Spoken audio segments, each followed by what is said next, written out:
Hola, muy buenas noches. ¿Cómo están, astroamigos?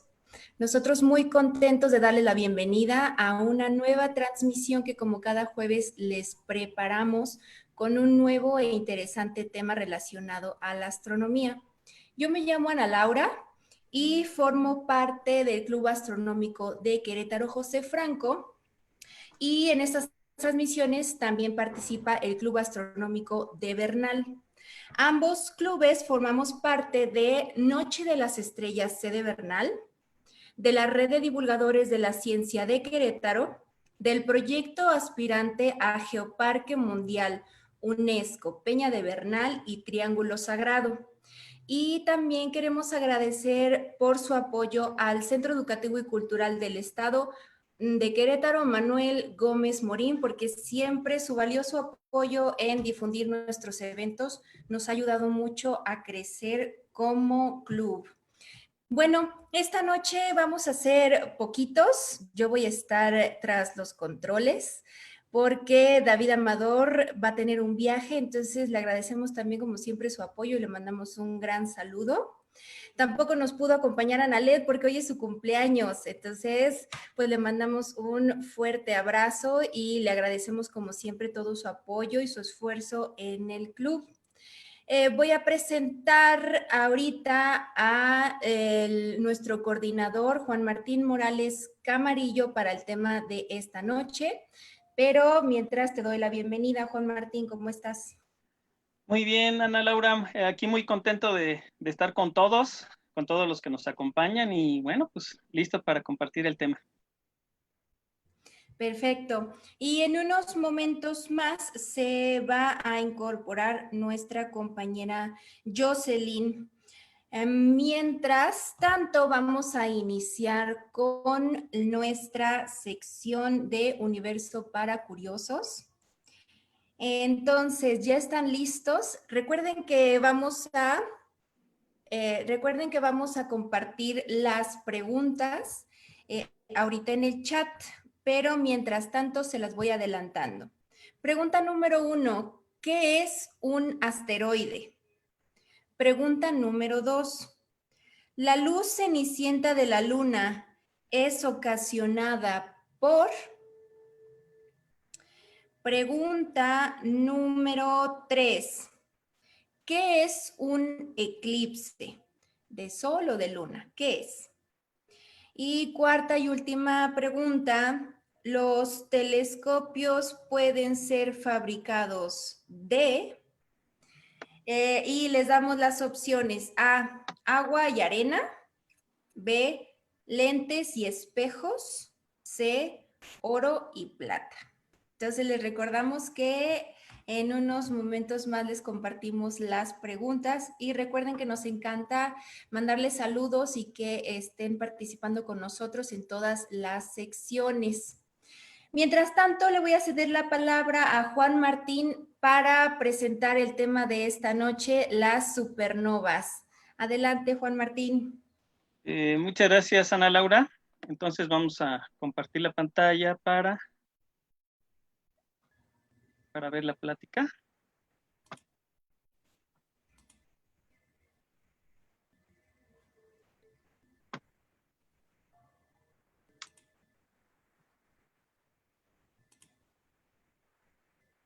Listo, aquí está. Bueno, pues hoy vamos a tratar este tema de supernovas, un tema por demás interesante y bueno, vamos a ver, van a ser, bueno, pues algunos, el tema de las supernovas, vamos a ver qué son las novas, qué son las supernovas, cómo se originan las supernovas, su clasificación, registros históricos que hay de las supernovas que están cercanas a la Tierra, las supernovas como candelas cósmicas y la importancia de las supernovas en la composición y dinámica del medio interestelar.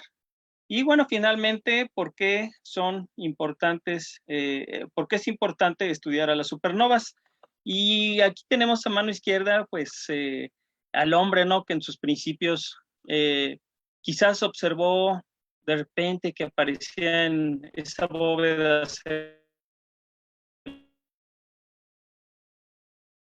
celeste que pues no comprendía algunos luceros y bueno, pues hasta que el hombre tomó conciencia, pues ya fue todo lo que observaba en el cielo. Y aquí tenemos una imagen 6, que bueno, pues la pongo porque es el lugar precisamente donde nacen las estrellas. Vamos a hacer un repaso del ciclo de vida de una estrella. Sabemos que las estrellas nacen en nebulosas como la nebulosa del Águila.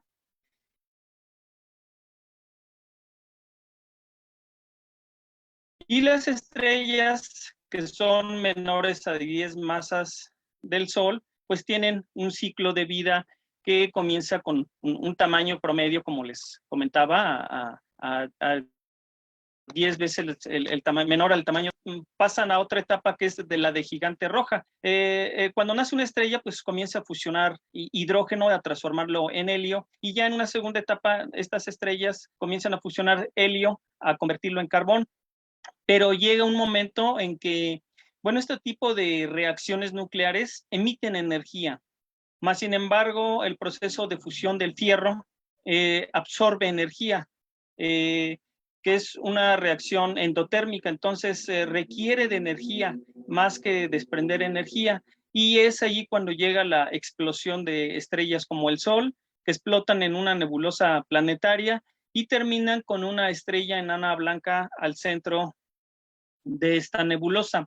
Por otro lado, tenemos que las estrellas que son capaces de acumular más material, más gas y más gas molecular de esas nebulosas, estaríamos hablando de estrellas mayores a 25 veces la masa del Sol, pues estas estrellas llegan a transformar no solo el carbono, sino siguen el proceso hasta magnesio y fierro, que ocurre lo mismo con las otras estrellas, de tal manera que estas estrellas colapsan y explotan en una supernova. Y esta supernova, bueno, pues puede producir dos cosas. Si es una estrella muy masiva, tal es pues el impacto que tiene la gravedad, que produce un agujero negro o produce una estrella de neutrones. Estas estrellas muy masivas llegan a vivir del orden de 10 a 20 millones de años, mientras que las estrellas que son como nuestro Sol o de tamaños menores, pues llegan a vivir del orden de los miles de millones de años, como por ejemplo aquí ponen el dato de unos 10,000 millones de años. Por otro lado, bueno, pues tenemos el diagrama HR, que este diagrama que representa, es como una foto del universo, donde se representan a las estrellas en sus diferentes etapas de vida. Como sabemos, estábamos hablando de millones de años de vida y de miles de millones de años, y para la vida de un ser humano, en promedio, pues, deducir cuál es el descubrieron Hertzsprung Russell y Norris, pues es muy útil. Y bueno, pues este diagrama puede, en uno de los ejes, en el eje vertical, está graficado lo que viene siendo la luminosidad o magnitud, y por otro lado, en el eje de abajo tenemos lo que viene siendo la temperatura. Y la temperatura está relacionada con las clases espectrales que ustedes pueden ver aquí, como la O, la B, la A, la F, la G, la K, la M. Y los colores también nos dan una señal del grado de temperatura que tienen las estrellas. Por ejemplo, las estrellas que son blancas o azuladas tienen temperaturas muy altas del orden de los 30,000 grados centígrados, y incluso anaranjada, amarilla, anaranjada, roja, bueno, pues va disminuyendo la temperatura. Y esto también está relacionado con la evolución de las estrellas. Aquí vemos en esta línea, que es la secuencia principal, se conoce así como secuencia principal, donde las estrellas están fusionando o convirtiendo hidrógeno en helio. Aquí hay varios ejemplos de varias estrellas, y nuestro Sol se encuentra aquí. que es una estrella de tipo G2, porque hay subclases todavía entre una letra y otra. Y por otro lado, acá en la parte superior tenemos a estrellas gigantes, supergigantes, como la estrella de Neb o la estrella Rigel de Orión, y las supergigantes rojas como Betelgeuse o la estrella Antares del Escorpión, que bueno, pues en estas noches podemos observar Antares al anochecer, después del atardecer, y Betelgeuse, pues de la constelación de Orión, pues está en la madrugada. También tenemos a la estrella polar, por acá vienen a las estrellas gigantes, como la estrella Arturo también, Aldebarán de Tauro o Pollux de Gémini. Aquí tenemos este grupo. Y por otro lado tenemos acá en la parte de abajo a las estrellas enanas blancas, como por ejemplo la compañera de la estrella Sirio, que es Sirio B, o Procyon B, que también es una compañera de la estrella Procyon. Bueno, pues de esta manera se ha logrado deducir el proceso de evolución de las estrellas. Y por otro lado también las estrellas más abundantes que hay en el universo no son las estrellas gigantes, sino las más abundantes que hay en el universo son las estrellas enanas rojas, que representan un 41% de todas las estrellas, y luego las estrellas que tienen una masa entre 0.5 y 1, una masa solar, representan el 19%. Y bueno, por otro lado tenemos las estrellas gigantes azules son parte de un porcentaje muy pequeño.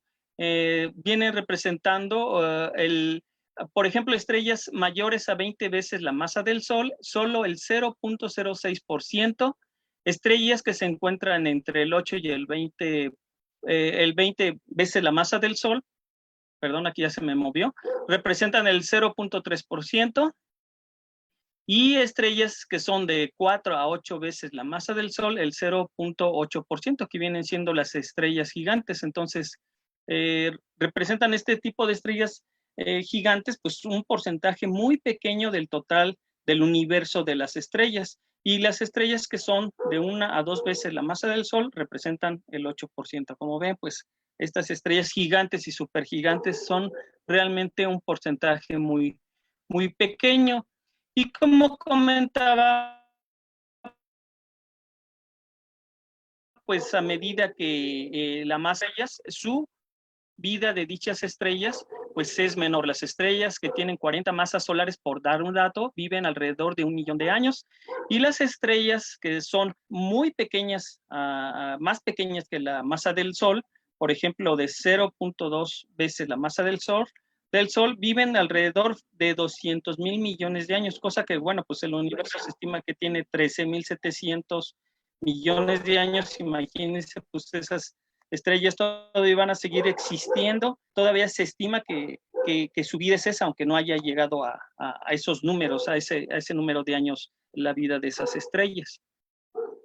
Y aquí en este gráfico, bueno, pues tenemos a nuestro Sol y su séquito de planetas, que son todos estos puntitos que ven ustedes acá a mano izquierda. Y el Sol, bueno, pues el sistema solar está constituido del 99.85% de la masa del Sol, y solo un 0.15% lo constituyen todos los demás cuerpos celestes que integran al Sol, como son los cometas, de este tipo de rocas y decimos comúnmente que el sistema solar es el Sol más una serie de escombros que somos nosotros, ¿no? En cuanto al tamaño de la masa del Sol. Pero el Sol, que lo vemos muy grandote comparado con otras estrellas como lo son Sirio, Pollux y Arturo, pues viene siendo una estrella enana, ¿no? Una estrella muy pequeña.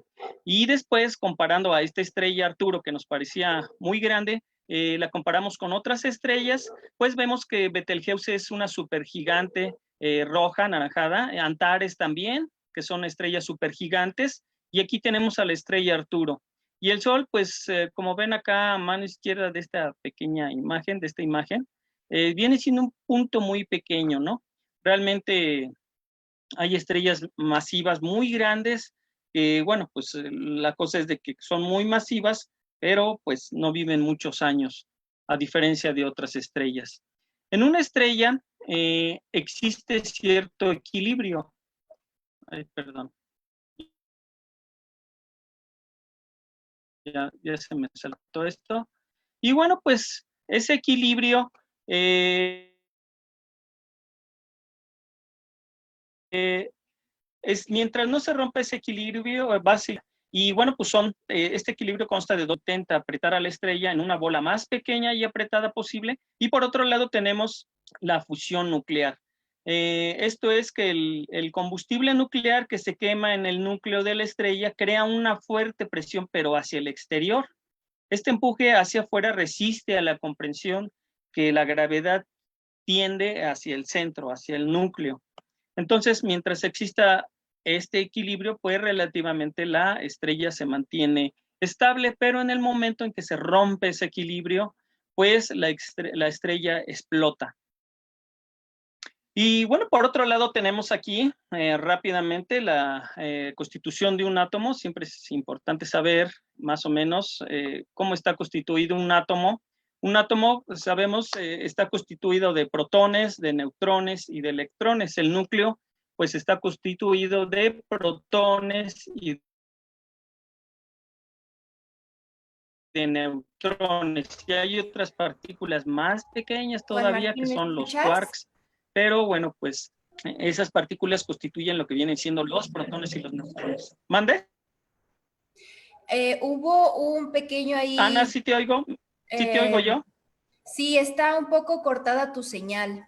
¿Puedes repetir nuevamente la información después de lo que mencionaste de cuando se rompe el delicado equilibrio?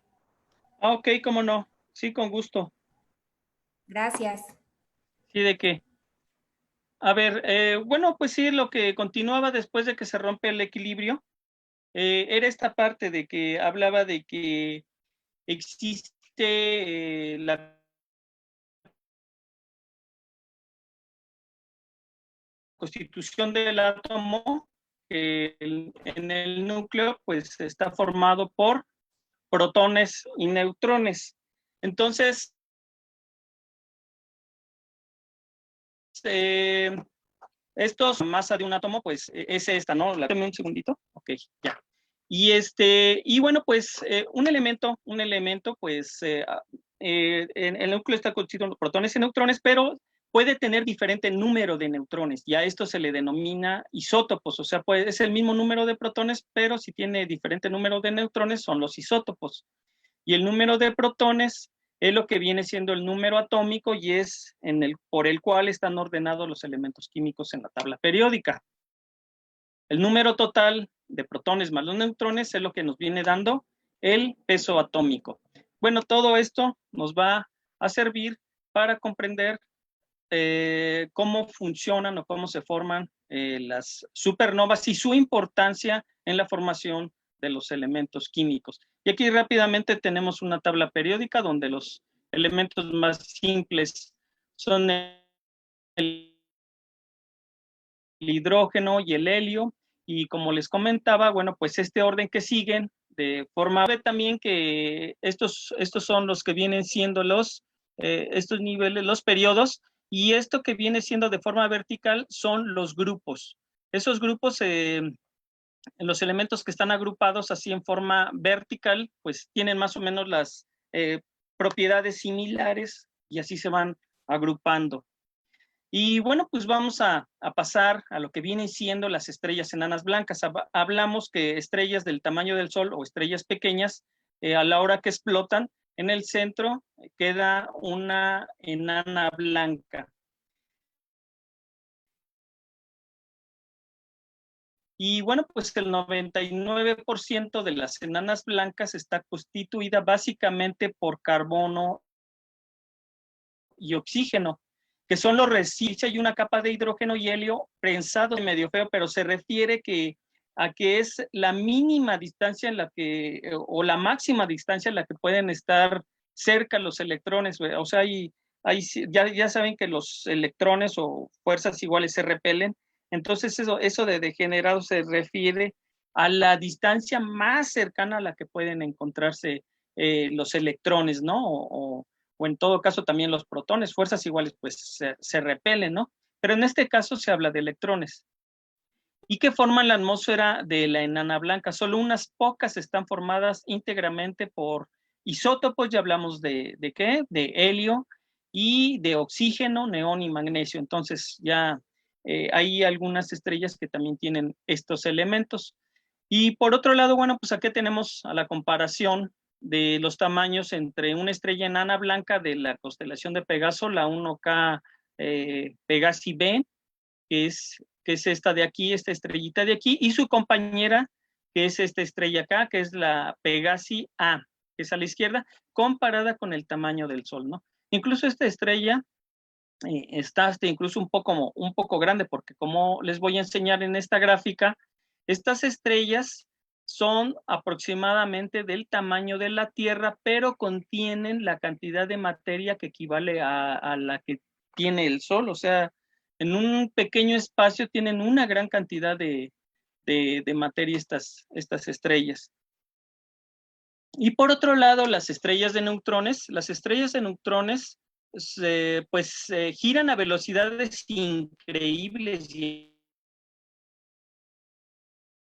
emiten estos pulsos constantes al hacerlo, por lo que a estas estrellas de neutrones se les denomina pulsares. Y las estrellas de neutrones son el mismo fenómeno, nada más que se nombran de dos diferentes formas. Técnicamente se habla de un pulsar cuando se estudian los fenómenos relacionados a la rotación y los pulsos, y se habla de estrella de neutrones cuando se estudia la composición y otras características de este tipo de estrellas.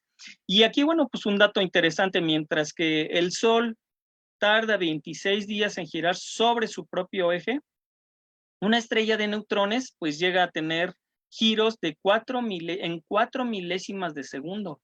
Entonces, estas estrellas pues giran rapidísimo, ¿no? Y es lo que se ha logrado detectar.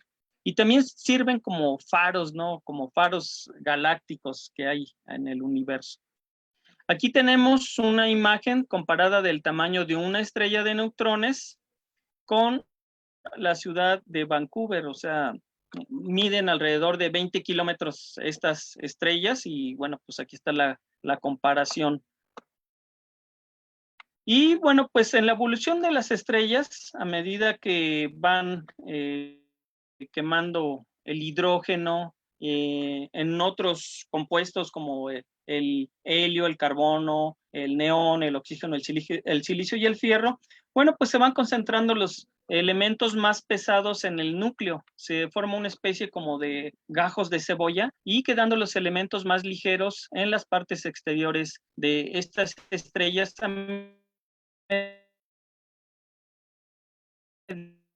bueno, que pues van evolucionando, entre comillas, al fierro, al hierro, luego el silicio, el oxígeno, el neón, el carbón, el helio y el hidrógeno. Los elementos más ligeros pues van quedando en las capas exteriores. Y pues vamos a hablar ahora de el límite de Chandrasekhar. Bueno, pues Chandrasekhar fue un físico teórico indio, ahora en lo que se conoce como Pakistán. Y bueno, pues su nombre es Subrahmanyan Chandrasekhar, que vivió del año de 1910 a 1995. Y bueno, pues se fue un destacado físico a la edad de 20 años en un viaje que hizo a la ciudad de Bombay. Calculó lo que se conoce como el límite de Chandrasekhar. ¿Y qué nos dice este límite? Bueno, pues este límite equivale aproximadamente a 1.44 masas solares y es la masa máxima posible de una enana blanca. Si una enana blanca supera el límite de Chandrasekhar, se colapsa para convertirse en una estrella de neutrones. Esa es la importancia del límite de Chandrasekhar. Y bueno, pues fue un gran aporte porque hoy, gracias a este límite, sabemos que aquellas estrellas que tengan más de 1.44 masas solares van a colapsar en estrellas de neutrones. Chandrasekhar, pues no sé si han oído que hay un telescopio espacial de rayos X que se llama Chandra. Bueno, pues es en su honor. También a Chandrasekhar lo apodaban Chandra. Ahí está, obtuvo el premio Nobel en 1983. Y bueno, pues ahora vamos a pasar al tema de lo que ya vienen siendo las novas y las supernovas, ya que hicimos un repaso por esta serie de conceptos que nos van a permitir entender a lo que son las novas y las supernovas. Antiguamente, a una estrella que aparecía de golpe donde no había nada se le llamaba novae, estrella nueva. Esta es una palabra que viene del latín, pero bueno, pues el nombre era un poco incorrecto porque pues esas estrellas ya estaban allí. Lo que pasa es que no las veíamos nosotros y pues les pusieron nuevas, pero bueno, finalmente ya estaban ahí. Y las novas y las supernovas son estrellas que explotan, liberando en el espacio parte de su material. Se estima que aparecen entre 10 y 12 novas por año en la Vía Láctea, pero algunas están demasiado lejos para poderlas ver o las oscurece el material interestelar que está en el medio del cosmos. Bueno, pues después, ya al paso de los años, se hizo una distinción entre lo que vienen siendo las novas y las supernovas. Se tomó como base la luminosidad intrínseca, o sea, la luminosidad real se vio que era muy diferente. Los menos luminosos continuaron llamándose novae o novas, y después el término de supernova fue acuñado por Walter Baade y Fritz Zwicky en 1931 para denominar a a estos cuerpos celestes más luminosos, agregándoles el prefijo de super. Y bueno, pues esto es ya que existía una diferencia de luminosidad de hasta 100 veces entre una nova y una supernova. Y aquí tenemos una imagen de una nova. Y bueno, pues las novas son estallidos explosivos producidos en pares de estrellas próximas, que puede ser una enana blanca y una gigante o supergigante roja. Estos estallidos ocurren cuando una de las estrellas del par acumula material a partir de la otra y se llega a una masa crítica a partir de estos desechos. En ese momento, la materia que ha caído a la superficie fusiona repentinamente, lo que lo hace que la estrella aumente considerablemente su brillo. Y para un observador distante, por ejemplo, desde la Tierra, da la impresión de que una nueva estrella está surgiendo de la nada. La masa característica de las enanas blancas, pues, está debajo del límite de Chandrasekhar. Y bueno, pues cuando la estrella enana blanca acumula una masa crítica de hidrógeno y helio a partir de su estrella compañera, o sea, es a la que le está robando material, que puede ser una estrella gigante, supergigante roja, se comienza a fusionar el hidrógeno en la superficie y comienza la fusión nuclear y comienza a verse más brillante. Y bueno, pues, ¿qué podemos decir de las supernovas? Las supernovas son estrellas que ya no son estrellas.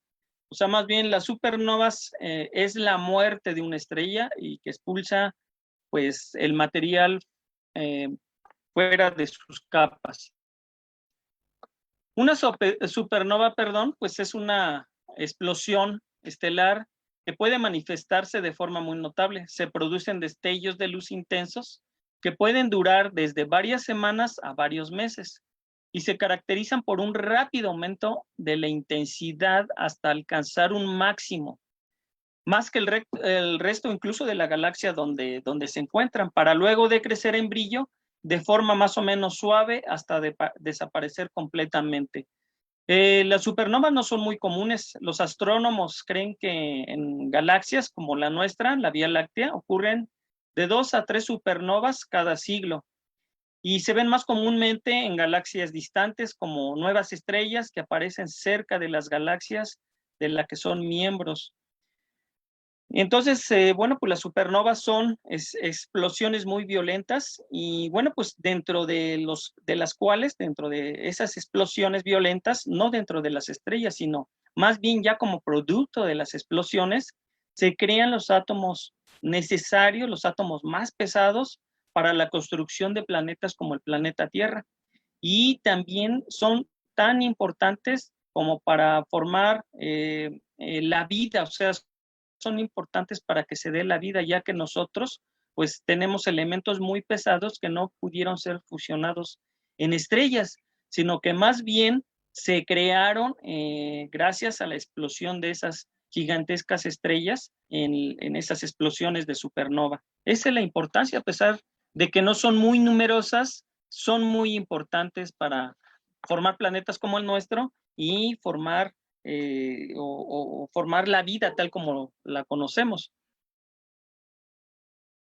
De hecho, bueno, pues ya nada más esta manera de comentario se dice, he encontrado un poco de discrepancia en la información, pero nuestro Sol se dice que es una estrella de segunda o de tercera generación, pero mínimo tuvieron que ocurrir 2 explosiones de supernovas para que nuestro Sol pudiera tener esos elementos pesados de los cuales ahora forman parte de nuestra vida. Y bueno, pues, ¿cómo se originan las supernovas? Pues se originan de 2 formas. Uno que son las supernovas termonucleares, que es un sistema binario cerrado, una enana blanca que toma masa de su compañera, haciéndose cada vez más grande, como dijimos, o sea, le roba material hasta que por fin explota. Y por otro lado tenemos a las supernovas, de colapso gravitatorio. Estas tienen que ver con una estrella gigante que deja de producir hidrógeno, o sea, el hidrógeno viene siendo su combustible, y como resultado llega un momento en el que no puede desarrollar reacciones termonucleares y entonces explota. Entonces, este tipo de explosiones son eventos, pues, a nuestra vista aquí desde la Tierra como repentinos y violentos en el universo. Son explosiones muy violentas. Y bueno, pues la mayoría de los cambios que suceden en el universo son muy lentos en relación a la vida, como ya había comentado, de los seres humanos. Sin embargo, estos eventos en 15 segundos ocurren, ¿no? Lo que pueden ocurrir, como comentaba, explosiones de supernovas de 2 a 3 explosiones en un siglo en una galaxia. Y bueno, ¿cómo se clasifican las supernovas? La clasificación de las supernovas pues tiene razones históricas y nació de los primeros intentos por parte de los astrónomos de comprenderlas. Es así como se empezó agrupándolas de acuerdo a las líneas de absorción de diferentes elementos químicos que aparecen en sus espectros. Y la primera clave para la división es la presencia o ausencia de hidrógeno. Y de aquí es donde se partió. Si el espectro de una supernova no contiene una línea de hidrógeno, se clasifica como tipo 1. De lo contrario, se clasifica como tipo 2. Y entonces tenemos a las supernovas de tipo 1, que son las que no contienen hidrógeno, y a su vez, este tipo de supernovas se subdividen en supernovas de tipo 1A, que tienen la presencia de silicio, las tipo 1B, que tienen presencia de helio, de isótopos de helio, y las tipo 1C, que no tienen líneas de helio, o sea, que no tienen helio. Entonces, normalmente siempre hay una más masiva. Bueno, esto es en cuanto al conjunto de que se pueden formar estas supernovas, como ya comenté. Bueno, otra característica es de que tienen una compañera a la que le roban material.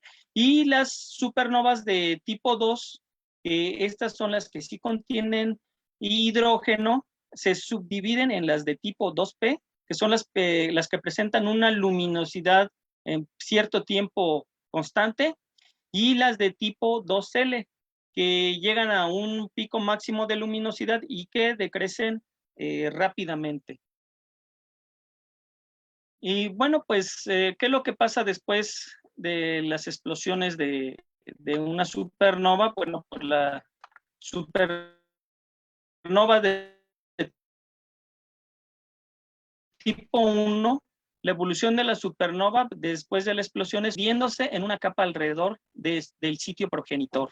Y las supernovas de tipo 2, la estrella de neutrones central permanece. El material eyectado continúa expandiéndose durante miles de años hasta que choca con gases y nubes de polvo en el espacio interestelar circundante.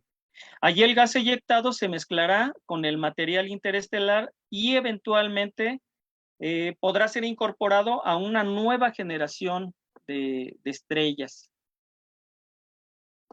Y bueno, pues aquí tenemos lo que viene luego quedando como remanente del supernova, que es, pues es el gas en expansión que se produce durante una explosión de una estrella de masa mayor a 8 veces la masa del Sol y después se expande a su alrededor. Y un ejemplo de esto bien conocido, pues es la nebulosa del Cangrejo en Tauro, que se desvanece a una razón de un 0.4% anual, o sea, todo el material que eyectó esa estrella, pues algún día va a desaparecer. Hoy vemos a la nebulosa de el Cangrejo, la podemos observar a través de nuestros telescopios, pero va a llegar un momento en que pues ya no va a quedar restos de ese material porque se está expandiendo, se está regando en el espacio. Y bueno, pues si algún día llegan a descubrir una supernova, porque varios astrónomos aficionados pues han tenido la fortuna de hacer reportes de la observación de supernovas, pues lo primero que se tiene que hacer pues es notificarlo a la Unión Astronómica Internacional. Eh, Igual es la que le asigna el nombre a las supernovas. El nombre de una supernova se forma por el año del descubrimiento y la designación de una o dos letras. Las primeras un año llevan de las letras a un nombre como ejemplo, pues la supernova 1987A. Esto significa que esta supernova fue la que primero se descubrió en el año de 1987. Y bueno, pues ya que se han acabado las letras del alfabeto, las siguientes llevarán una letra minúscula, como por ejemplo aquí ponen AA, AB, etcétera, ¿no? Así es como se van nombrando.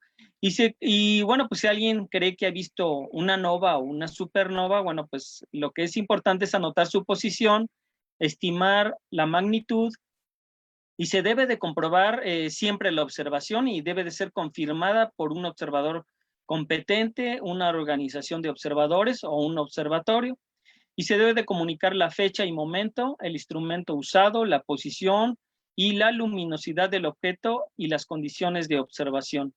Y una vez que se ha confirmado todo esto, pues se debe de comunicar al Departamento Central de Telegramas Astronómicos de la Unión Astronómica Internacional en Massachusetts para que, bueno, pues validen que hemos descubierto una supernova, ¿verdad? Muchos aficionados pues han tenido ese privilegio de reportar una supernova. Y bueno, pues supernovas, a través de la historia, pues ha habido varios reportes, ¿no? Estas supernovas que yo aquí comento, que se reportan, nada más voy a mencionar algunas, pues debieron de haber sido muy brillantes porque en el año o los años en los que se observaron, pues no existía todavía el observadas a través de telescopios. Visualmente, o sea, a simple vista, pues no hemos tenido la fortuna o que se sepa que se pueden observar a simple vista más. Sin embargo, los reportes de esto, pues es en la época en que no existía el telescopio y debieron de haber sido muy brillantes. Por ejemplo, una de las famosas, pues que se observó en el año 1054, la SN 1054, que es la que originó la actual nebulosa del Cangrejo. Y bueno, pues si hay reportes de los chinos y también de algunos nativos americanos. Y la supernova del año de 1604, la SN 1604, es la supernova en Ophiuchos, en la constelación de Ofiuco, bueno, para decirle en español, observada por Johannes Kepler, y bueno, pues es la última supernova vista en la Vía Láctea. Después han venido otras supernovas, pero les comentaba ya en la época en que se contaba con el telescopio. Y aquí está una imagen de la supernova de Kepler, la SN 1604, y que gracias a esta, pues dio pistas como marcadores de las distancias cósmicas. Hicieron estudios y bueno, pues más o menos se han hecho cálculos acerca de su luminosidad y a qué distancia está. Y en la parte de abajo tenemos a esta misma supernova observada en diferentes longitudes de onda, como los rayos X, el infrarrojo y el visible. Y muchas de estas fotos son composiciones en las que se mezclan o se integran diferentes longitudes de onda. Acá tenemos, bueno, pues algunos otros ejemplos. Por ejemplo, esta que se observó en el año de 1987, la supernova 1987A, A mayúscula, que como les decía, de acuerdo a la nomenclatura, pues fue la primera supernova que se observó en el año de 1987, y esta fue en la Gran Nube de Magallanes y fue observada unas horas después de su explosión. Bueno, relativamente, porque pues la velocidad de la luz, o sea, todo cuando vemos al pasar al cielo, pues siempre observamos hacia el pasado, ¿verdad? Y bueno, ¿qué se sabe acerca de las supernovas o de las estrellas que podrían ser candidatas a supernovas cerca de la Tierra? Realmente esto pues sí nos debe de interesar. Y aquí hay una explosión, como ven ustedes, de una estrella que tiene mucha inestabilidad, que está en la constelación de Carina. Allá hay una nebulosa, bueno, si van al sur de aquí, creo que no la podemos observar tan bien como allá. Está la nebulosa de Carina, es una especie de donita, y al centro, bueno, pues se ve algo que como si estuviera hueco, pero no, en realidad está esta estrella que pues está muy inestable, y que se encuentra a 7.500 años luz del sistema solar. Esta es una de las candidatas a convertirse en una supernova.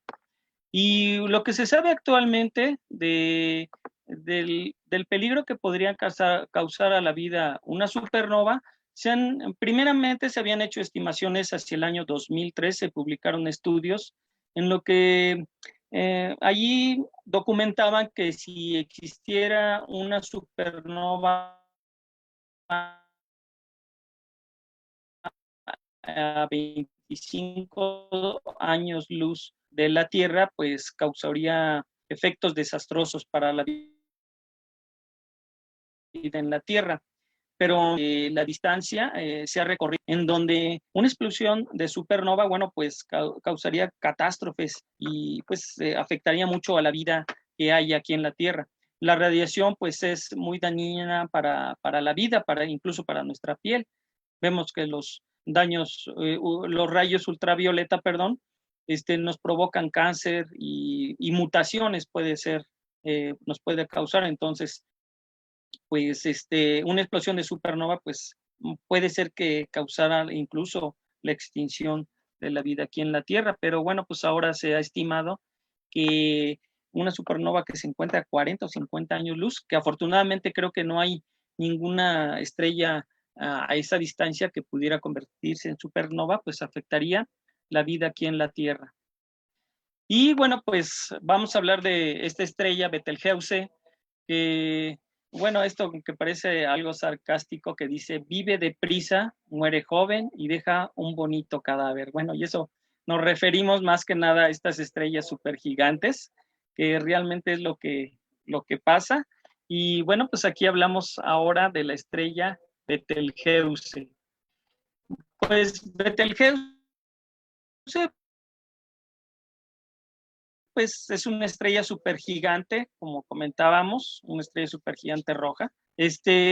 Para esto tiene una magnitud visual, es de 0.42. Recordemos que nosotros podemos observar estrellas hasta una magnitud de 6, y cuando llega al 0 o números negativos son objetos muy brillantes. Por ejemplo, la Luna tiene una magnitud visual de -12, el Sol de -27, y Venus de -4.2. Son objetos muy brillantes. Entonces, si hablamos de una magnitud de 0.42, pues podemos decir que Betelgeuse es una estrella brillante.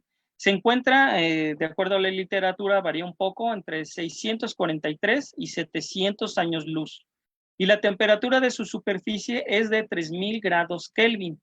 El Sol tiene una temperatura superficial de 6.000, aproximadamente, número redondo, se puede variar la literatura, de 6.000 grados Kelvin.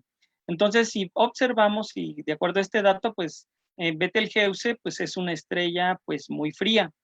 era la estrella, la novena estrella más brillante del cielo. Y digo era porque, bueno, pues a partir del 2019 se empezó a observar una variación en el brillo de esta estrella, una variación en el brillo o luminosidad de esta estrella. Y la estrella Betelgeuse es la alfa de Orionis. Más sin embargo, la beta de Orionis, que es la estrella Rigel, pues es más brillante que Betelgeuse. Aquí tenemos una imagen captada o tomada por los radiotelescopios. ALMA se hizo esta composición y esta es una imagen de la estrella Betelgeuse. Y bueno, pues esta estrella actualmente pues es grandísima, como lo veíamos en las otras diapositivas, donde Betelgeuse actualmente su superficie llega hasta lo que viene siendo, estaría adentro Venus, la Tierra, Mercurio, Marte y Júpiter. Y realmente el planeta Saturno sería uno de los planetas que no estarían dentro de esa estrella. Es una estrella supergigante.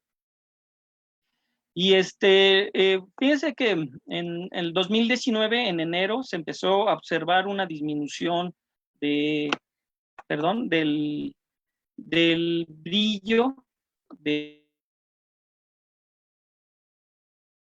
esta estrella. Entonces, pues se empezaron a especular mucho de que supernova. Aquí tenemos en la imagen de la derecha cómo se observaba en enero de 2019 y si notan aquí otra imagen, estas son imágenes reales, en diciembre de 2019, sobre todo en la parte inferior derecha de Betelgeuse se observa un poco más oscura. Y bueno, pues aquí a mano izquierda tenemos algo de lo que después de estar observando el telescopio espacial Hubble, da una explicación de lo que pasó. Y lo que nadie sabe exactamente qué es lo que pasa antes de que una estrella explote en supernova, pero se piensa que sí hay pequeñas variaciones de temperatura, de brillo, de inestabilidad dentro de la misma estrella, perdón, y bueno, pues que finalmente acaba explotando. Acá a mano izquierda está un gráfico de lo que pues dan una explicación los astrónomos y en base a las observaciones que hizo el Hubble. Y bueno, pues ellos explican que esta estrella Betelgeuse eh, expulsó material de la misma estrella, material muy caliente, por eso llegó un momento dado en que se veía muy brillante. Y a medida que ese material quedó expulsado y se fue alejando de la estrella, se enfrió y se formó lo que viene siendo polvo. Y ese polvo, de alguna manera, oscureció el brillo de Betelgeuse y esa es, bueno, la explicación que dan. Y pues ya muchos estábamos pensando de que íbamos a ver un evento que pues no todo mundo tiene la oportunidad de ver y de ver cómo, bueno, pues Betelgeuse se convertía en supernova y finalmente pues dejaría de verse el hombro del gigante. Betelgeuse significa hombro y como vemos es parte de esta constelación donde viene formando parte del hombro. Y según los cálculos de los astrónomos, la explosión creará un punto luminoso en el cielo tan brillante como la luna llena, que hará que los árboles proyecten sombras por la noche, permanecerá en este estado durante más de 3 meses, se verá durante el día, durante un año, y hará que la supernova deje de ser visible. Entonces, Betelgeuse desaparecerá de la constelación de Orión para siempre. Pero bueno, pues finalmente nos regalará un vamos a ver, es como candelas cósmicas, conociendo, y aquí está un diagrama de unas velas, que conociendo una luminosidad inicial de una estrella, y en este caso de las supernovas, se puede calcular la distancia, conociendo los diferentes brillos a través de diferentes distancias, se puede calcular la distancia a la que se encuentran esas supernovas, y sirven como marcadores para medir distancias en el universo. Esa es una de las aplicaciones de las supernovas. Otra cosa importante de las supernovas, aparte de formar nuevos elementos químicos, es que estas explosiones, cuando ocurren cerca de nebulosas, pues crean ondas de choque, y estas ondas de choque favorecen a la formación de nuevas estrellas. O sea, probablemente nuestro Sol se formó a través de que ocurrió una explosión de una supernova, se creó una onda de choque y entonces la gravedad empezó a acumular material y, bueno, pues hacer su función de tratar de compactar más material, más gas, hasta que se juntó tal cantidad de material que se pudo formar nuestra estrella, el Sol, y se pudieron llevar a cabo las reacciones nucleares. Y bueno, pues aquí en esta tabla periódica de los elementos, nuevamente vemos que dónde se han formado los elementos químicos. Sabemos que del origen del Big Bang, pues está el hidrógeno y el helio y un poco de litio, alguna literatura informa eso. Se han formado elementos químicos como carbono, nitrógeno, oxígeno, flúor, neón, sodio, magnesio, y también hasta silicio, potasio, azufre, cloro, argón. Bueno, toda esta serie de elementos químicos, pero ya elementos químicos más pesados son producto de la formación, o sea, que se forman en las supernovas, en esas explosiones tan violentas que no es posible formarlos en las estrellas, sino que se necesita tal violencia, se puede decir, para que los átomos, los núcleos de los átomos se junten, de protones, neutrones, y formen elementos químicos más pesados. Y bueno, también los rayos cósmicos, contribuyen a la formación de algunos elementos no tan pesados. Las estrellas pequeñas como nuestro Sol, pues contribuyen a la formación de carbono, nitrógeno, oxígeno, neón, azufre. Y bueno, pues como siempre hay algunos elementos químicos hechos por el hombre, pero pues en realidad este tipo de elementos químicos son muy inestables y algunos viven nada más o son tan inestables que duran un segundo de vida, ¿no? O sea, son cosas que se forman y desaparecen instantáneamente. Y aquí en esta tablita, pues la abundancia en el universo, pues tenemos que el elemento más abundante es el hidrógeno con 75%, el helio, y bueno, ya viene una serie de elementos que ya se van al orden de fracciones, en los que a pesar de que son fracciones, son fundamentales, como les comentaba, para la formación de planetas como la Tierra, como los planetas rocosos, no solo la Tierra, como Marte, como Venus, como Mercurio, como los asteroides, y de seres pues como nosotros y como los millones de seres que habitan en la Tierra. Son fundamentales esos elementos químicos pesados que se forman en las explosiones de supernovas.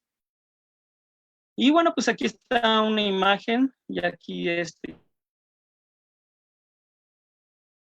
ya no vamos a comentar más que la imagen de una supernova que se observó en Casiopea A. Y otra cosa que nos han revelado las supernovas, si bien Edwin Hubble descubrió que el universo se está expandiendo, estos astrónomos, por ejemplo, tenemos aquí a Saul Perlmutter, Adam Riess y Brian Schmidt. Bueno, pues estos astrónomos o físicos ganaron el premio Nobel de Física, porque lo que ellos descubrieron es que gracias a la medición de las distancias de las supernovas, como ya comentaba, sirven como de candelas cósmicas, se dieron cuenta que no solo se está expandiendo el universo, sino que esa expansión es acelerada. Entonces, ese estudio que se hicieron sobre las supernovas, pues nos reveló esto y bueno, pues ha cambiado un poco la visión de en qué tipo de universo vivimos.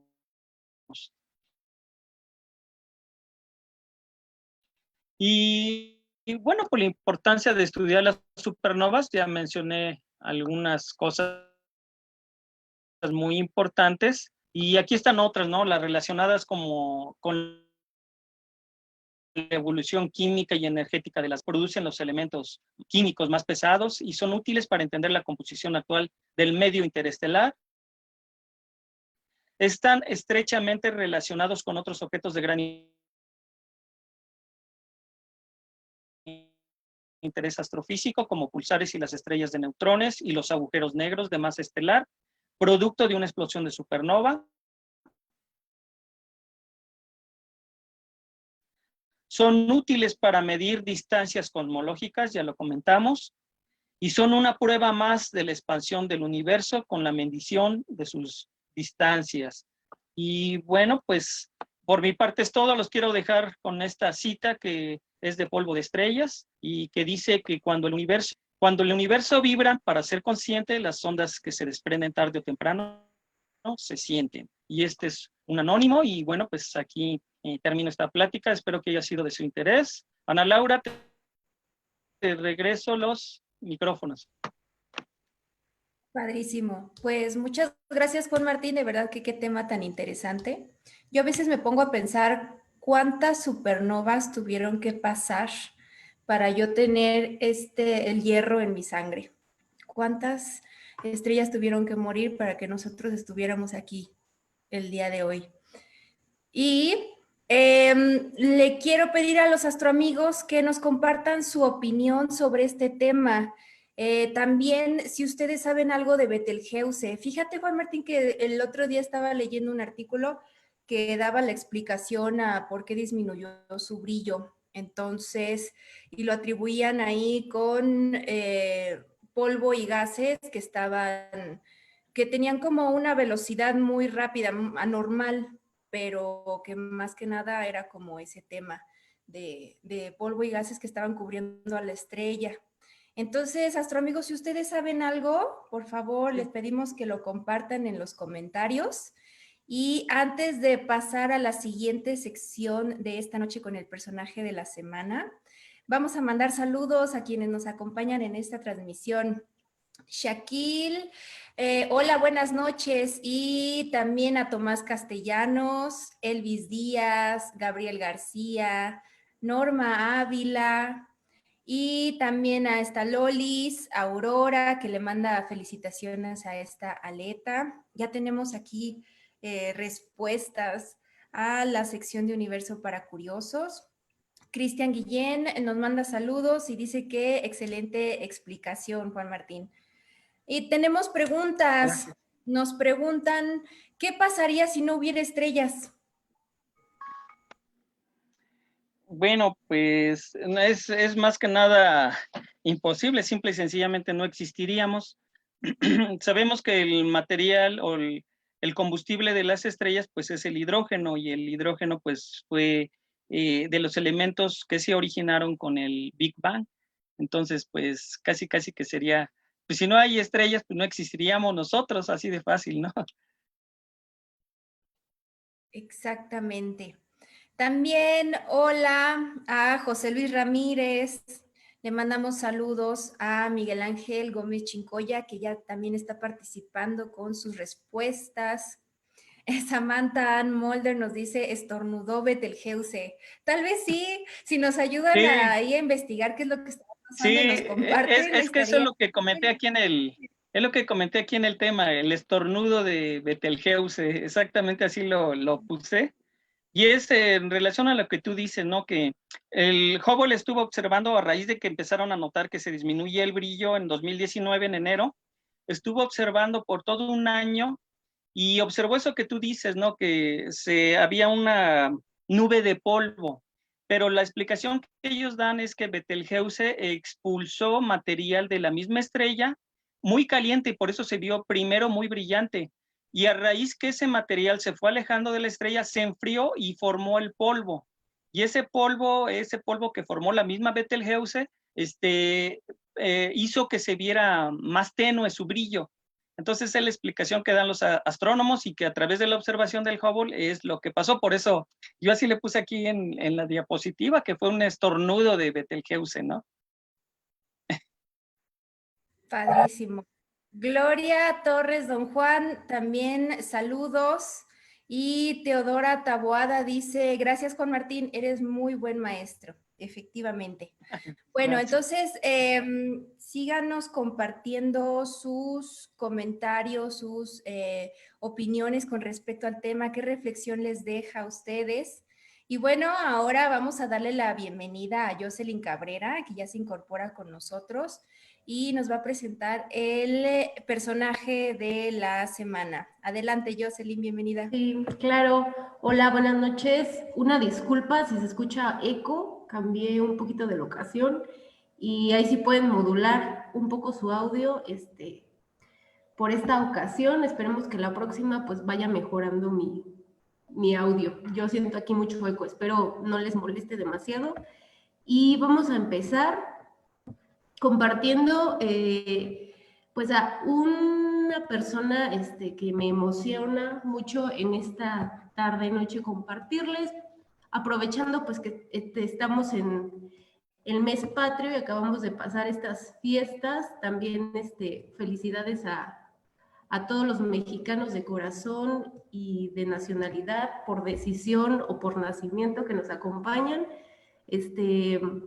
Pues bienvenidos sean, y voy a hablarles sobre José Mario Molina Pasquel y Hernández, que tiene este nombre como de personaje de telenovela, y también un poco puede ser un héroe de estas historietas de ciencia ficción y demás, porque sus contribuciones en el medio ambiente pues fueron hasta nuestros días muy importantes. Es pionero y uno de los principales investigadores a nivel mundial de la química atmosférica, y fue coautor junto con el doctor F.S. Rowland en 1974 del artículo original que predecía el adelgazamiento de la capa de ozono como una consecuencia de las emisiones de ciertos gases industriales, los conocidos clorofluorocarburos.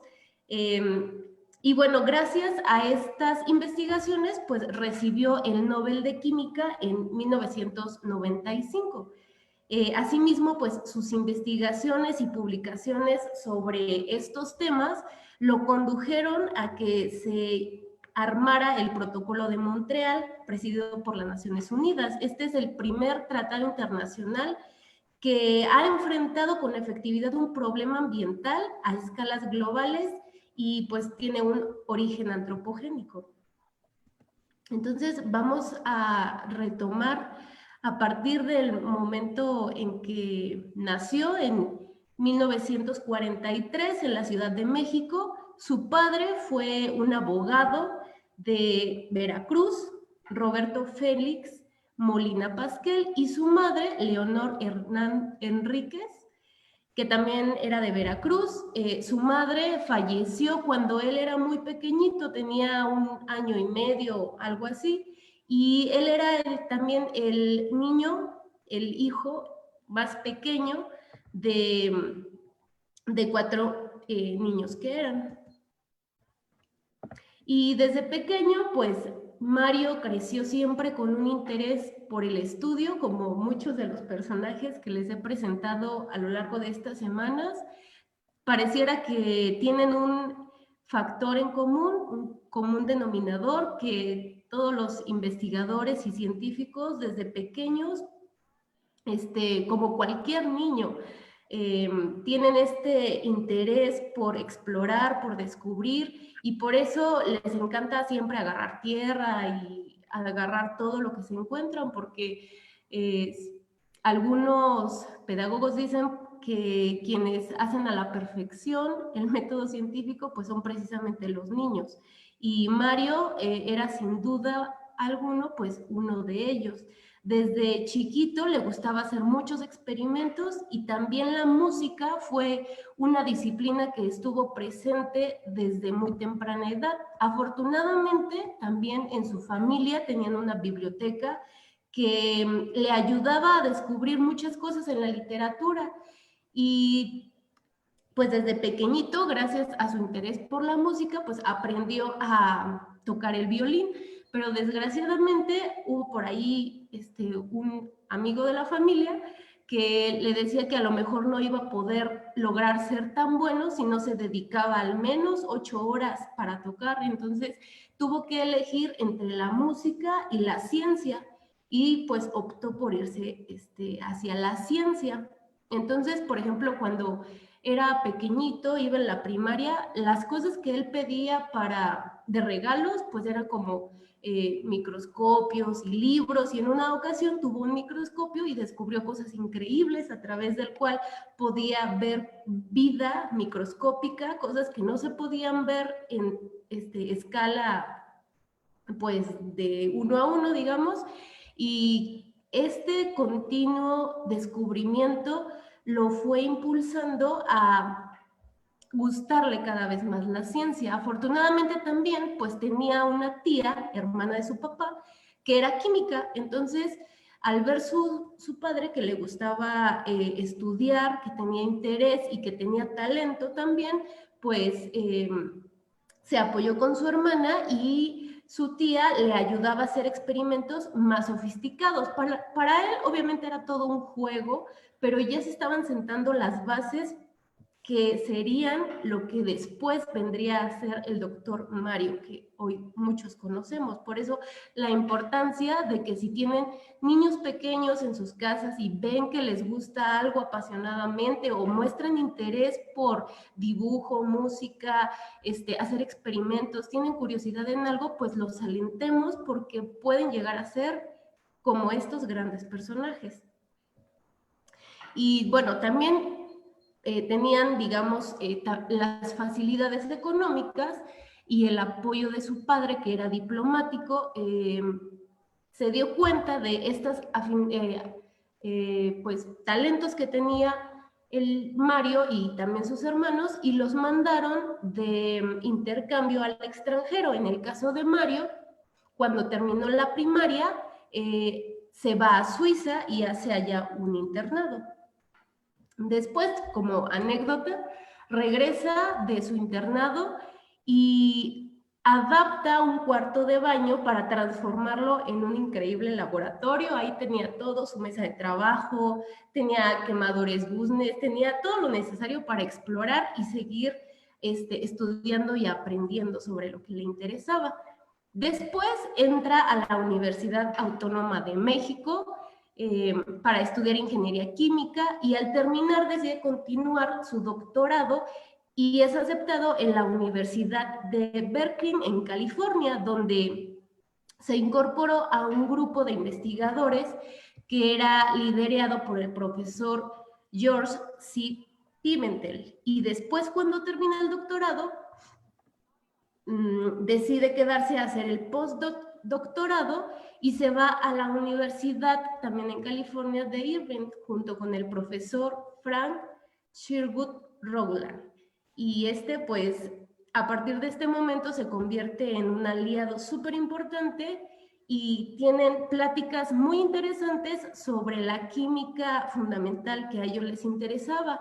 Y a partir de este momento se centra también en la química atmosférica. Son a partir de estas pláticas con Rowland donde se ponen a pensar sobre el impacto que pudieran tener algunas investigaciones si lo hacen desde un ámbito en el que nadie ha llegado. O sea, para descubrir cosas nuevas tienes que investigar en ámbitos nuevos a los que nadie ha ido. En este tiempo, lo único aún que le seguía interesando al doctor Mario, pues era sentir la satisfacción de descubrir cosas y no pensaba en las implicaciones o trascendencias que pudiera esto llegar a ocasionar. Él solamente se llenaba de alegría cuando descubría cosas que nadie más había visto, y por eso era que quería incursionar en campos nuevos de la ciencia. Y el campo atmosférico, como ellos lo estaban pensando estudiar, pues no había un precedente suficientemente sólido. Entonces, en la década de 1950 se empezaron a hacer las primeras investigaciones sobre la capa de ozono y se sospechaba que existía una incidencia de unos contaminantes generados por los humanos, pero no se tenía una evidencia sólida. Así que Mario Molina, a principios de los 70s, comienza a realizar sus primeras investigaciones sobre la atmósfera terrestre, y resulta que si ahora bien es sabido que nuestro planeta tiene esta capa que nos protege de la radiación del Sol, y este es un factor que ha logrado que la vida se haya propagado como la conocemos, pues en este tiempo no se sabía con tal exactitud. Pues resulta que también hoy sabemos que esta capa es vulnerable y hay unos componentes sintéticos que el humano fue depositando en el ambiente, los llamados clorofluorocarburos, y estos compuestos no existían en la naturaleza como tal, fueron sintetizados en los laboratorios para usos industriales, y en estos años se había popularizado muchísimo en países industrializados, sobre todo en Estados Unidos. Se vendían muchísimo y porque tenían muchísimos usos, servían para limpiar y los utilizaban pues en el uso cotidiano las familias. Y parecía que estos no tenían un efecto significativo en el ambiente, eso se pensaba, pero después vinieron estas investigaciones que demostraron que el movimiento del viento hacía que se elevaran a más altas latitudes las partículas de estos gases. Las mediciones que se empezaron a hacer arrojaban datos sobre todas las sustancias industriales que se estaban acumulando en la atmósfera. Y la pregunta para Mario y su colega fue, ¿qué va a pasar con esto? ¿Cuáles serán las consecuencias de que estas partículas se sigan manteniendo en las altas atmósferas? Pues finalmente se concluyó que estos compuestos en algunos años llegarían a determinada altura en la atmósfera y se acumularían. Y bueno, Martín nos platicaba que hay muchas sustancias que se crean, que creamos los humanos, que se sintetizan en los laboratorios, que no son estables. Duran muy poquito tiempo en el ambiente antes de desintegrarse. Pues resulta que estas sustancias, los fluorocarburos, son estables, son muy estables y tardaban muchísimo tiempo en desintegrarse, y al paso de algunos años iban a llegar a una altura donde iban a tener una reacción con la capa de ozono que se iban a desintegrar. Resulta que cuando estos gases, retomando un poco, llegan a la parte superior de la atmósfera, donde el impacto de la radiación solar es mucho más fuerte, los gases reaccionaban de una manera muy interesante. En zonas de la estratosfera existen ciertas concentraciones del ozono y se dieron cuenta que el ozono comenzaba a tener una reacción irreversible, dado que el cloro presente en estos compuestos se comenzaban a adherir a estas moléculas e impedían que regresaran a su forma excitada, que es la que permite capturar de una gran parte del espectro electromagnético que viene del Sol. En consecuencia, se concluyó que si esto seguía sucediendo, entonces también iba a disminuir la concentración del ozono. O sea, que mientras más cloro se deposite en la atmósfera, menos ozono se tendría en la capa atmosférica. Y el doctor Mario y su colega pues descubren que los compuestos son una sustancia que pueden estar en la atmósfera entre 40 y 150 años. Y bueno, se dieron cuenta que estos componentes obviamente eran un riesgo total y global, que involucraban ahora sí que a cualquier ser vivo en el planeta, y tenían que informarlo a la sociedad, primero pues a los medios de comunicación y después a los tomadores de decisiones, a las personas que están en el gobierno.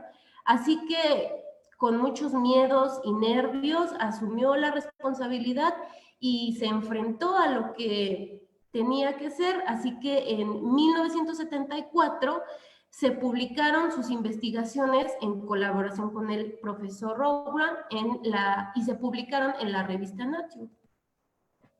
A partir de ese momento en el que sale a la luz sus investigaciones, pues vino una oleada y frenesí de opiniones, y obviamente pues los fabricantes y los industriales que comercializaban los compuestos entraron en acción al grado en que Mario tuvo que ir al Congreso de Estados Unidos a defender sus investigaciones. Y para hacerlo, en este tiempo no podías tener doble nacionalidad de Estados Unidos y de México, así que tuvo que renunciar a su mexicana y tuvo que naturalizarse estadounidense para poder estar en el Congreso y defender sus ideas. Así que hubo una revolución en estos tiempos.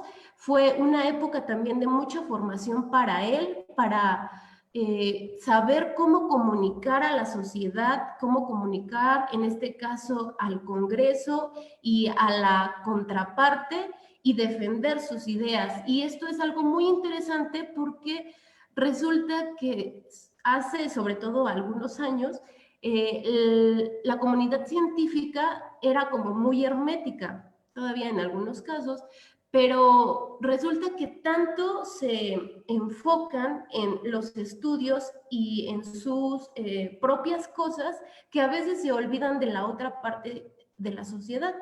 Lo que en este caso el doctor Mario se enfrentó fue precisamente a decir, ok, pues tengo esta información valiosa, tengo que compartirla, explota una bomba en la que hay muchos intereses económicos y él tiene también que aprender las herramientas para saber comunicarse. Y pues esto es algo muy reconocible de esta persona. Esto trajo consigo pues un montón de cosas, entre una de las más importantes que dieron, digamos, resultados más tangibles, quiero decir, más evidentes, fue lo que sucedió en 1987, porque a raíz de del impacto y de todo el escándalo que se había formado y de ahora lo que implicaban, pues, las investigaciones, las Naciones Unidas presidieron el primer acuerdo internacional firmado por la gran mayoría de las naciones para enfrentar un mal común que amenazaba la estabilidad de la Tierra. Y esta, pues, fue una hazaña sin precedentes.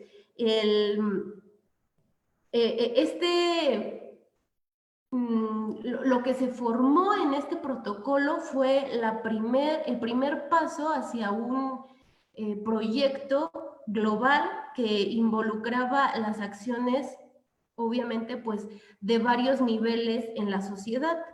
Entonces, pues ahí lo importante de asumir la responsabilidad como, en este caso, científico, que tenía con las demás personas, y no aislarse y no, y pues agarrar ahora sí que el toro por los cuernos, ¿no? También en 1995, el profesor recibe el Nobel de Química gracias a sus aportaciones sobre la química atmosférica. Y fue una hazaña también para él. Él comenta que pues no se lo esperaba.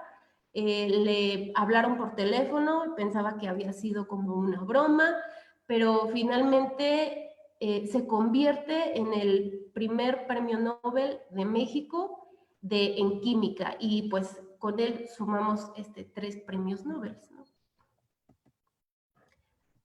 Bueno, antes de terminar, también quiero decir que tiene muchísimos reconocimientos, honoris causa, parece que eran 40. Ha sido una persona muy activa hasta el día de hoy, en que, por ejemplo, por la contingencia del COVID-19, pues es apartidista, pero no es, ¿cómo decirlo?, apático a la realidad, como les comento. Se involucra en las personas, en la sociedad, y trata de aconsejar a las personas que están tomando decisiones en el gobierno. Cuando fue la administración de Barack Obama, pues estuvo dentro de las personas que estaban aconsejándole. También en la Ciudad de México, pues ha estado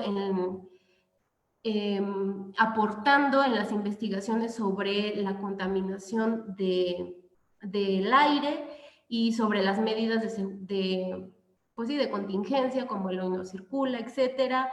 Y como les comento, a últimas fechas, pues también ha estado involucrado para aconsejar sobre la contingencia del COVID-19. También tiene un centro de investigación en la Ciudad de México donde hacen precisamente ciencia para seguir trabajando sobre los temas de la atmósfera que son a él lo que más le interesa. Y cuando él ya no se sienta como con las energías o quiera retirarse o etcétera, pues él ya tiene un legado en este centro de investigaciones que va a perdurar, esperemos, mucho tiempo más, obviamente al igual que él, pero igual tiene una institución formada y eso es también pues de agradecer de estas personas. Así que les quería compartir su historia y espero que les haya agradado.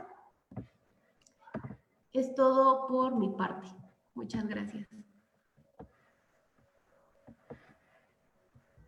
Perfecto, pues muchas gracias, Jocelyn. Sí, estuvo muy interesante y qué importancia la de este personaje mexicano, en verdad, a nivel mundial.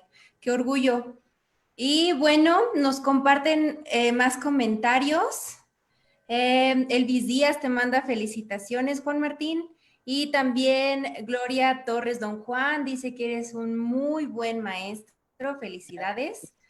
También tenemos aquí que Shaquille nos dice, así como en la Tierra existen los terremotos, en las estrellas están los terremotos estelares que expulsan chorros de rayos gamma, como lo hacen los magnetares. Pienso que tiene que ver lo mismo con Betelgeuse.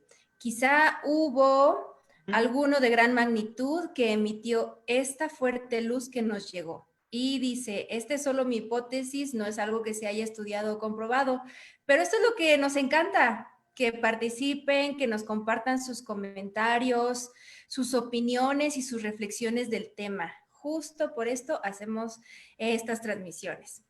Y también dice Gabriel García, ¿qué se podría conocer del universo y de la energía oscura a través de las supernovas? ¿Tú nos puedes compartir, Juan Martín? Bueno, pues creo que a través de las supernovas ni de todo lo que se conoce como materia bariónica, que la materia bariónica pues un somos poco de la lo que señal. estamos hechos. Juan Martín, ¿nos escuchas? ¿Y sí los escucho?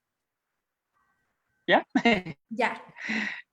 Sí, les decía que, bueno, lo que se sabe de la materia oscura es que no interacciona con la materia bariónica, que la materia bariónica es de lo que estamos formados, de lo que estamos hechos, de lo que podemos tocar. Entonces, pues realmente no sé si se pueda observar o, bueno, de alguna manera saber algo de la materia oscura.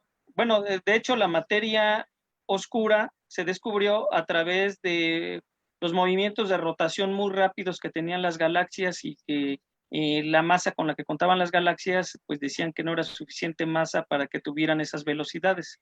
Entonces se pensó que había otro tipo de materia que estaba acelerando eso.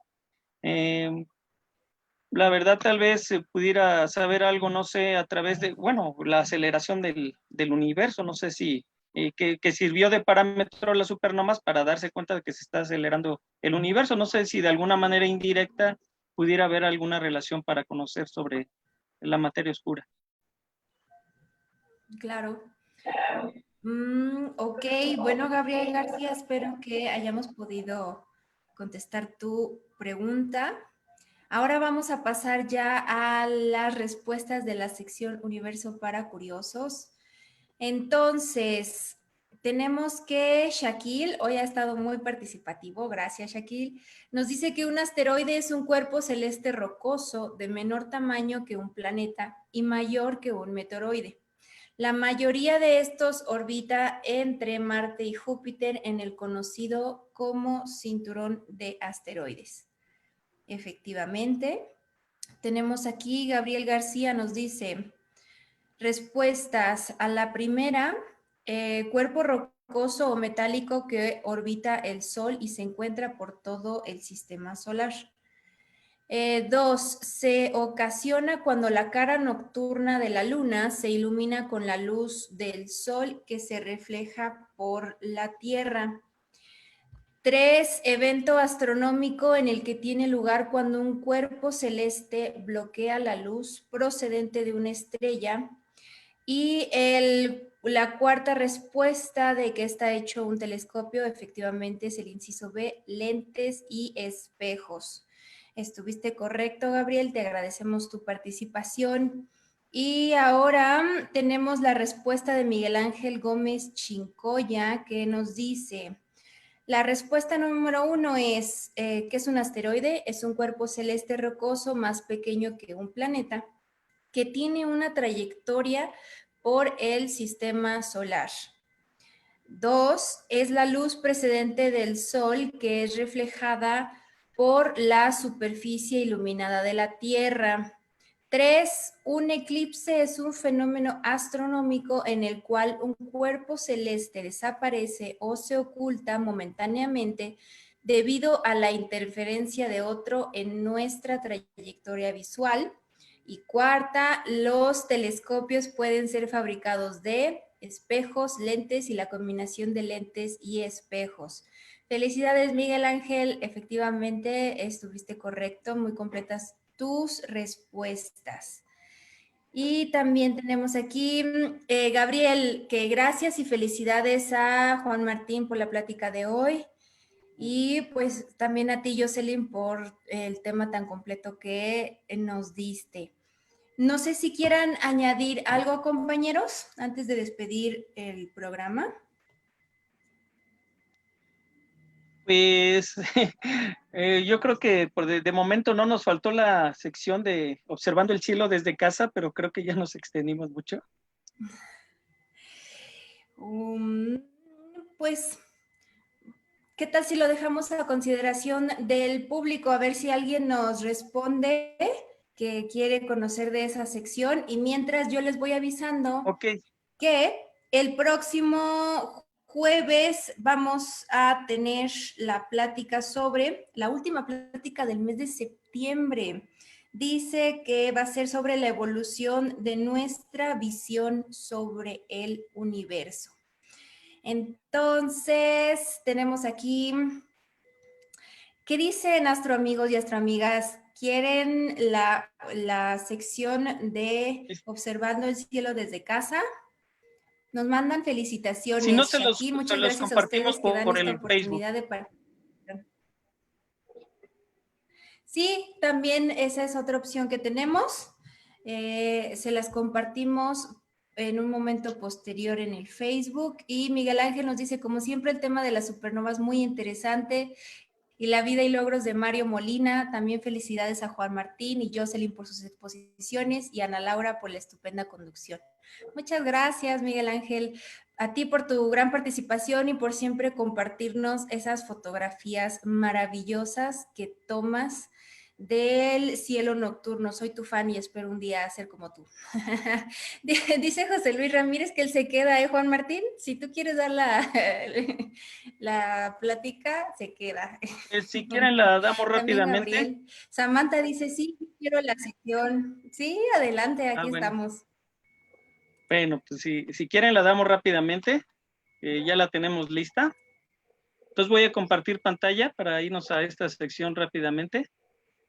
Adelante. Sí.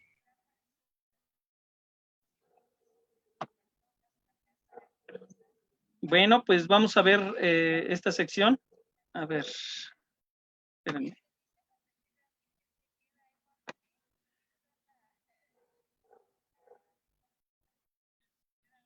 A ver, bueno, vamos a hablar sobre el cielo, sobre las maravillas del cielo nocturno. A ver.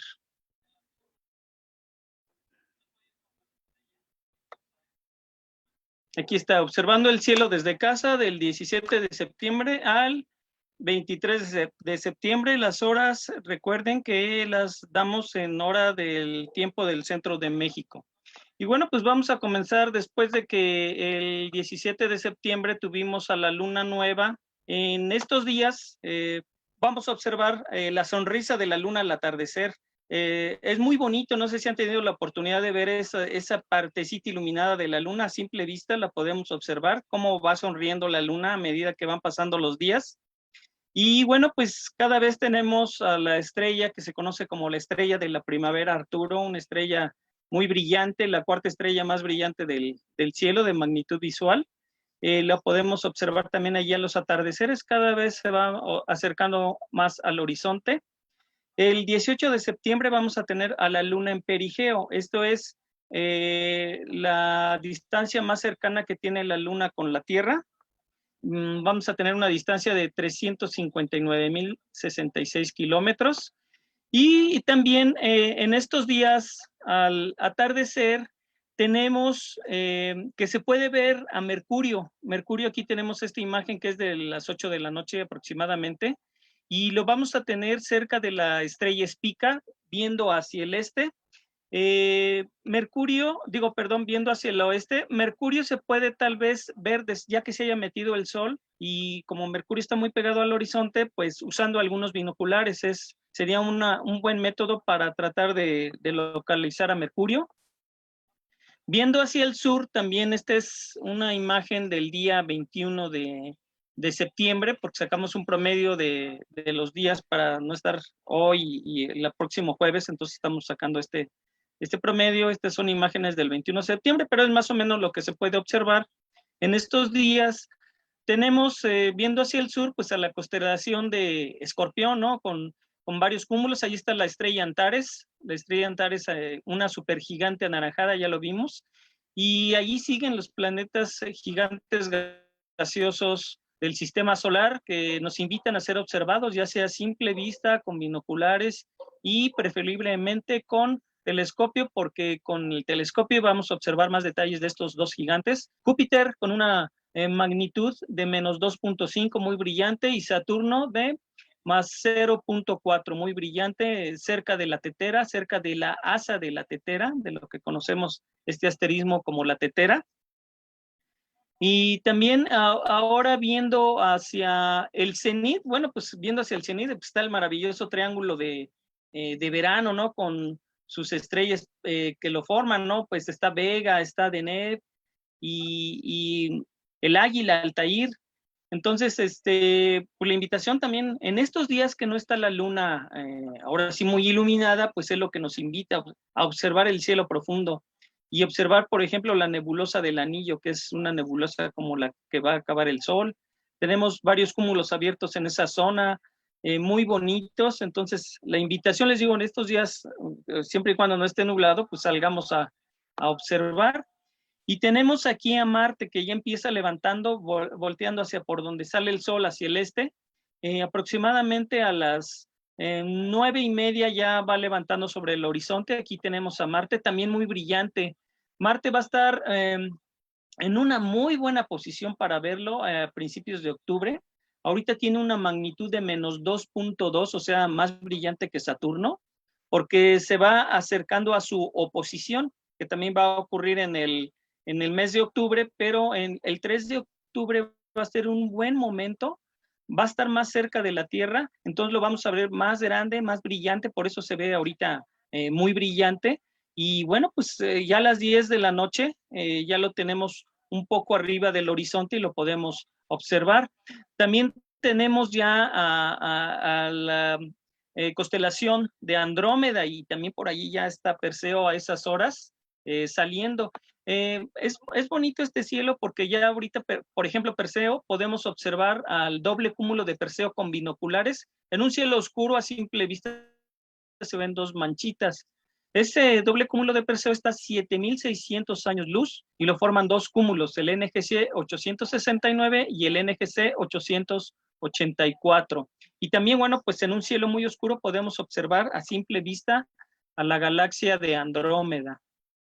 Ya ahorita la cacerola ya no está a la vista de nosotros, ya ahorita el norte celeste lo estamos localizando a través de la constelación de Casiopea, aquí la vemos, y también de la casa chueca que le llamamos, pues ahora sí como que muy coloquialmente, de la constelación de Cefeo, nos sirven para localizar a la estrella polar. Alguno de los vértices, de la M o W, como la quieran ver, podemos localizar a la estrella polar, y a espaldas de esta M o W, pues está la constelación de Perseo, donde podemos observar esos dos cúmulos, el doble cúmulo de Perseo, un doble cúmulo muy bonito. Les comento, a simple vista se ven dos manchitas, con binoculares ya nos muestra más estrellas, y con un telescopio, bueno, aunque se cierre el campo, lo podemos observar. Este doble cúmulo de Perseo es más bien para poderlo observar con binoculares. Entonces la invitación para buscar este doble cúmulo de Perseo, y cerca de allí, bueno, pues está también la galaxia de Andrómeda. Y en la madrugada, alrededor de las 3 de la mañana, ya vemos las constelaciones que vendrán siendo parte del otoño-invierno. Ya lo habíamos comentado en otras ocasiones. Ahí está Orión, y ahí está la famosa estrella de la que hablamos hace un momento, Betelgeuse. Disfrútenla, obsérvenla, porque se calcula que tal vez dentro de 100,000 años puede ocurrir la explosión. No puede ser mañana, pasado mañana, o dentro de 50,000 años, qué sé yo. Pero ahorita, bueno, pues hay que disfrutar estas estrellas de la constelación de Orión, y también a la estrella Sirio, la estrella más brillante del firmamento. También a las 5 de la mañana tenemos a Venus muy brillante todavía, de una magnitud menos 4.2, viendo en la dirección a la que sale el Sol, hacia el este. Ahí ya también todavía está Venus, que lo podemos observar. Y bueno, pues está Tauro, está Gémini, esas constelaciones que digo que forman parte del otoño-invierno, que nos invitan a ver. Y para localizar a Casiopea, pues hay dos formas. Uno, usando a la estrella Shedar de Casiopea. Si ven, aquí es un triángulo equilátero muy bien formadito, y acá está como un triángulo, isósceles. Bueno, pues el triángulo equilátero, el vértice de ese triángulo, pues nos lleva directamente a la estrella Mu Andromedae, y aproximadamente será una cuarta parte de distancia de Mu Andromedae, podemos localizar a la galaxia de Andrómeda. Aquí está la constelación de Andrómeda, lo que nosotros le llamamos los pantalones de Andrómeda, si ven como dos piernas imaginarias. Y tomando a la estrella Alférax del cuadrado de Pegaso, contamos 1, 2 estrellitas, y llegamos a Mu Andromedae, y de la otra pierna, la tercera estrellita, que curiosamente están a la misma altura, se llama Mirach, el cinto. Y de ahí, pues, trazamos 2 veces la distancia entre Mirach y Mu Andromedae, y también podemos localizar a la galaxia de Andrómeda, que en un cielo oscuro, bueno, pues se ve como una pequeña mancha. Y bueno, pues un evento importante va a ocurrir el 22 de septiembre, que es el equinoccio de otoño. Normalmente en los solsticios tarda más el sol en meterse, o sea, el mismo número de horas de día será el mismo número de horas de noche, y tenemos ubicado al sol sobre el ecuador terrestre, lo que, bueno, pues nos da más o menos esa igualdad de duración de horas de día y de noche. Y bueno, pues ya viene el equinoccio de otoño, que va a ser el día, es martes, si no me equivoco, martes 22, o el 22 de septiembre, a las 8:30 de la mañana. Y bueno, ya entra una nueva estación o entra el otoño de este año. Y ya por último, pues observar el paso. Bueno, pues esto ya es días después. Yo creo que esto lo dejamos mejor para la otra semana. Estos ya son efemérides o días del paso de la luna sobre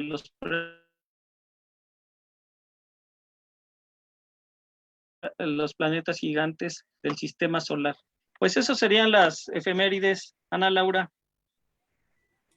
Muchas gracias, Rápido, Juan pero estuvieron. Martín. Sí, exactamente, ¿no? Y mira, aquí nuestra audiencia sí los estaba pidiendo.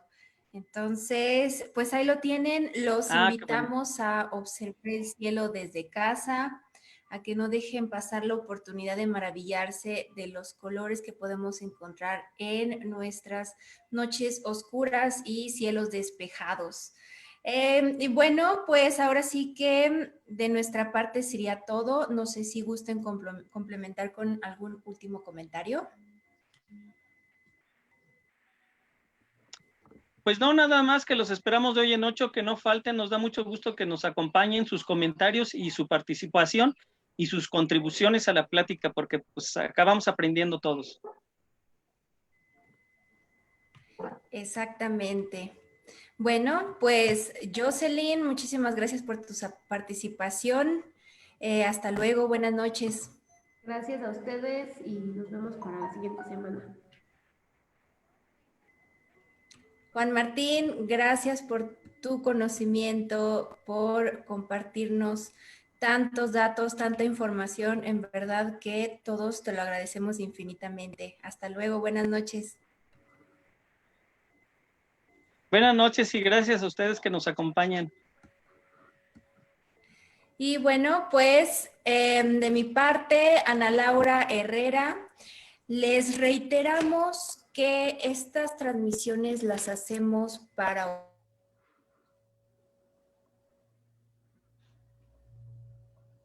Yo soy la primera en reconocer que soy la que más trata de aprender de todo lo que vemos. Pues ahora sí que lo hacemos para crecer esta comunidad y nos encanta ver cómo siempre están participando, siempre nos acompañan. Entonces, de verdad, no dejen de hacerlo y les pedimos su apoyo para compartir también nuestros eventos y poder llegar a más gente. Y bueno, nos estamos viendo entonces el próximo jueves. Que tengan cielos despejados y buenas noches. Hasta luego. Bye.